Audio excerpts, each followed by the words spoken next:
What is going on, Chief High Smoke? Back to you with another 2026 NFL mock draft. In this one, I'm doing the Miami Dolphins. And the Dolphins hired Jeff Hafley, the former Packers defensive coordinator, to be their 12th head coach in franchise history.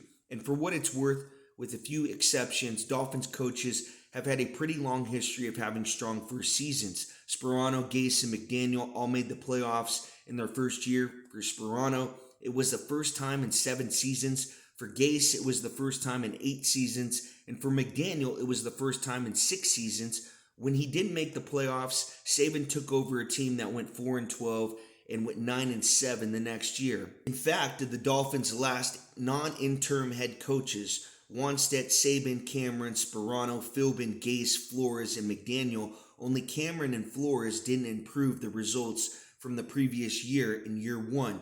And in the case of Flores, that was pretty much deliberate, and they vastly improved in year 2. So if history and trends go the Dolphins' way with first-year head coaches, they could surprise some people next year in 2026. Let's be honest with you, Mike McDaniel is a great head coach, but with injuries and the team did not respond well to him the last couple years. The first year, it was a spark for this franchise. They were able to make the playoffs. But again, when you have the players running the locker room, Mike McDaniel, is not a leader of this football team. He really lost the locker room, and they had to move on from him.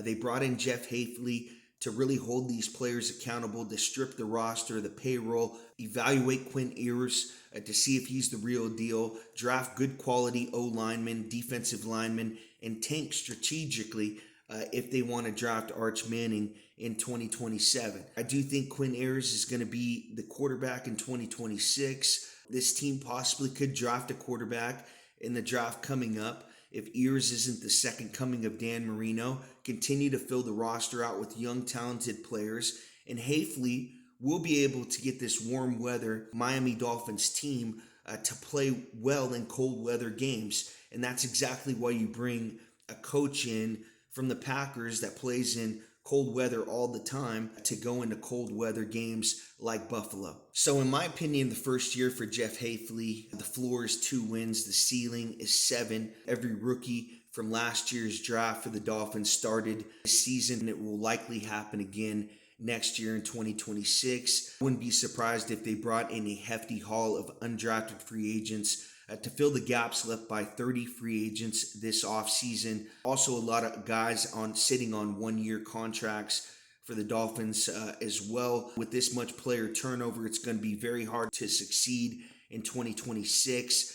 Also, with a hard schedule, Hafley and Soley are likely to come under a lot of fire in year 1. And looking at the cap for this team, there's 5 players on this roster that they really have to look into what they want to do.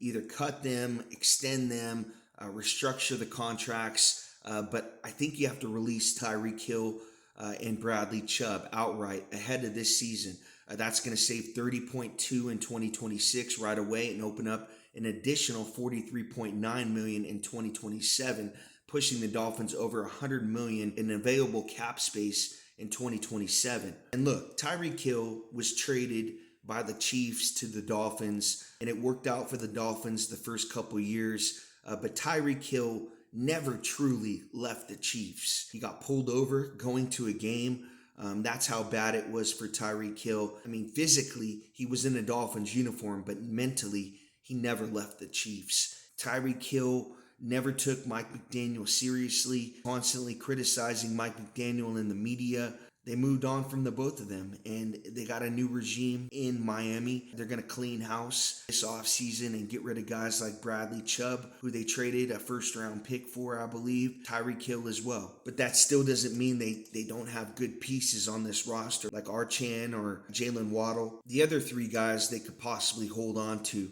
Minka Fitzpatrick, Aaron Brewer, their center, and Jordan Brooks, a linebacker, will be strong indicators for the tenure of the 2026 offseason. These guys are all entering 28, 29 years old on the final years of their contracts and are potential building blocks for the team moving forward, do major extensions, and will likely be among the largest cap hits on the team headed into the 2027, 28 seasons alongside Jalen Waddle and Zach Sealer. I would bet that the team would shell out cash to extend both Brewer and Brooks, but I'm less confident on Fitzpatrick. Unlike Brewer and Brooks, Fitzpatrick didn't choose to come to Miami, and I could see the scenario where he quietly forces his way out unless he buys what Sullivan and Hafley are selling. For all three, the decision will come likely down to an extension or trade. In either scenario, the Dolphins will be set to save additional 2026 cap space across their transactions, at least 15 million across the three of them, in addition to expected releases already discussed for Tyreek Hill and Bradley Chubb. These moves are critical to achieving cap compliance by the deadline. You can expect these dominoes to fall sooner rather than later. Jeff Hafley, a defensive coach. I can see the Dolphins taking a defensive guy in the first round here. With pick number 11, I can see them taking Jermod McCoy, a cornerback from Tennessee. Despite the concerns surrounding his injury and playing status, McCoy's impressive skill set, including size, speed, athleticism, and coverage abilities, make him a sought-after prospect in the upcoming NFL draft. With his fluid movements, competitive nature, and physicality at the catch point, McCoy has the potential to be a standout cornerback in the league. His instincts, anticipation of routes, and ball skills set him apart from other prospects, making him a valuable asset for any team in need of a shutdown corner. While he may need to refine some aspects of his game, such as avoiding penalties and improving his run defense, McCoy's overall talent and potential make him a top cornerback prospect in the 2026 NFL draft. And I know he's just coming off an ACL injury, but he's going to be 100% healthy in mini camps and training camp. Defensive player here, a cornerback at pick number 11, Jermod McCoy, a cornerback from Tennessee. At pick 43, I have them replacing Tyreek Hill, getting a bigger wide receiver here, Chris Brazil, a wide receiver from Tennessee. Brazil is a very tall, long, and flexible split end who presents his quarterback with a huge target and shows smooth acceleration as a downfield target, but who also has some raw aspects to his game. Specifically, will need to continue adding functional strength and to become more of a craftsman as a route runner in order to reach his considerable potential. Despite being a boom or bust prospect, his rare physical tools will probably prevent him from slipping any further than the second day of the draft. So I could see the Dolphins getting a bigger wide receiver here. They got some smaller ones, some speedsters.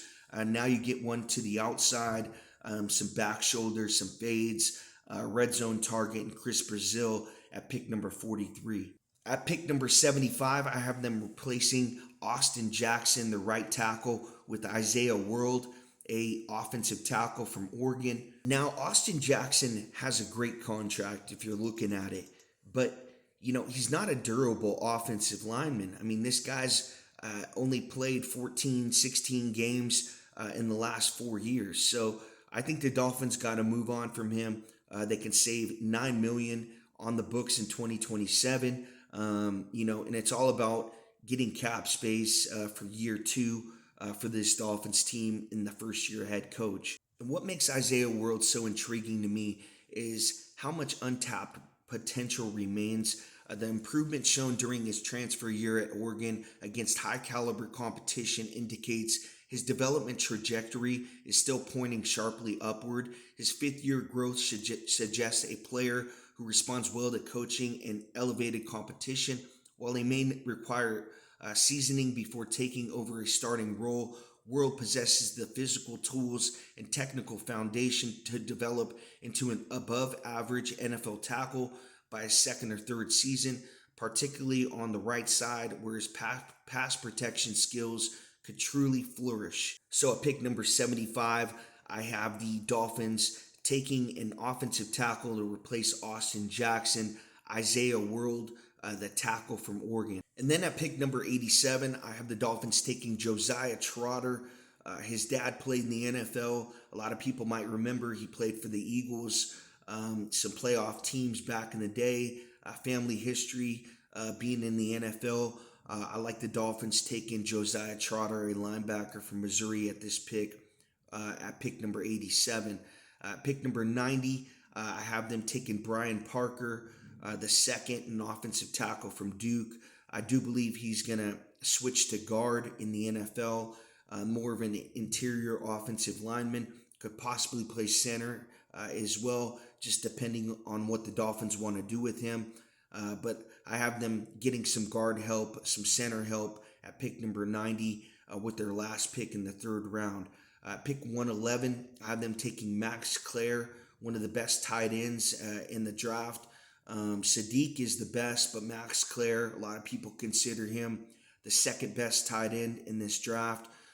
Played for Ohio State in a ton of big games for them.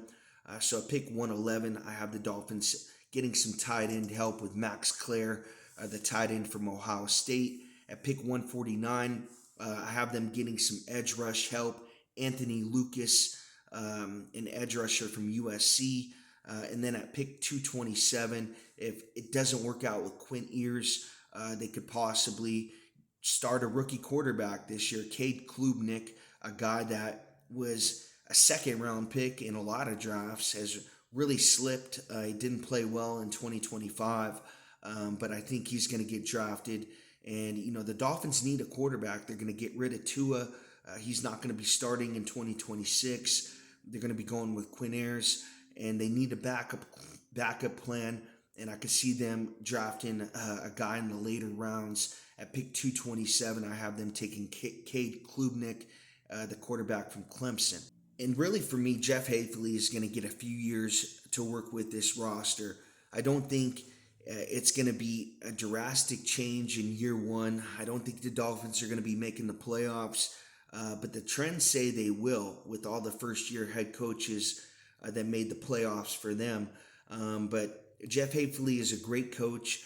I can see him eventually getting the Dolphins back to the playoffs, but it starts with that defense. They have some good pieces, Archain and Jalen Waddle. They really need to get better on the back end of that defense. And, taking Jermod McCoy, a cornerback from Tennessee, Chris Brazil, the wide receiver from Tennessee, Isaiah World, the tackle from Oregon, Josiah Trotter, the linebacker from Missouri, Brian Parker, the second, the guard from Duke, Max Clare, the tight end from Ohio State, Anthony Lucas, an edge rusher from USC, Cade Klubnik, the quarterback from Clemson.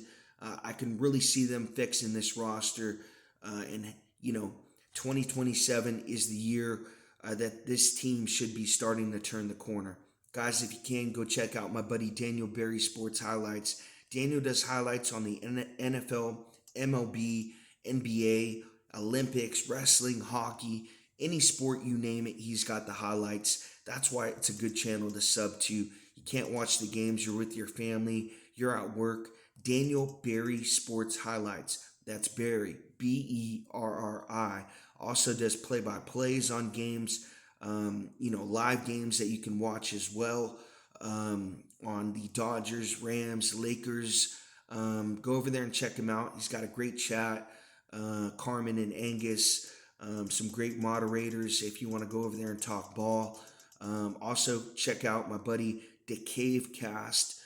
He's a Chiefs content creator, makes draft content, makes content on the Chiefs.